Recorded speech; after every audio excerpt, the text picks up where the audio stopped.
كأهلاوي انا هسمي طريقه لعب ثورب روح يا مجروح. بيهاجم بشكل مباشر من كل انحاء الملعب.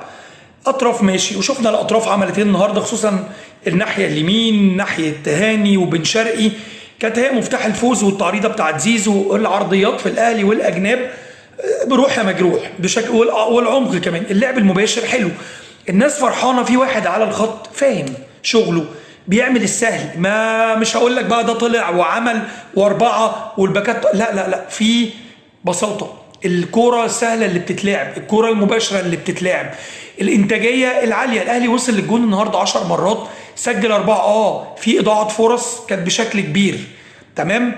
عندك مشاكل في الدفاع لكن عارف يستخدم المفاتيح كويس. واحد زي محمد شريف بعد ثبات عميق بيسجل وابتدى يفوق. زيزو، بن شرقي، تريزيجيه استخدامهم باحسن، حتى تلاقي نفسيتهم في الملعب احسن. وسط الملعب ديانج مع مروان، كوكا في الشمال، محمد هاني تحس انه في الاهلي احسن من المنتخب كمان.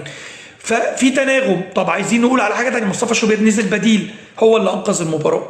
على فكره فرقه زي الشبيبه في الجزائر هتعاني منها كتير، لكن انت بتوصل رسائل في دور المجموعات. اول ماتش انت الاهلي بيلعب في القاهره بشخصيته، رجع في المنافسين بيخافوا منه. المدرب حتى بتاع الشبيبه طلع لك احنا عارفين ان احنا هنتغلب. تفتكر لو كانت عادل كان هيقول كده؟ هيقول لك انا جاي العب وجاي وجاي وجاي. فانت حطيت صبغه البطل تاني زي ما كانت رجعتها، والاهلي عايز يستعيد البطوله.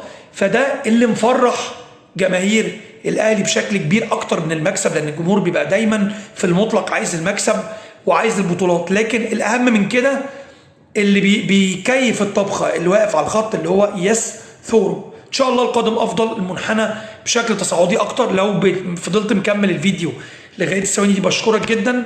سلام عليكم.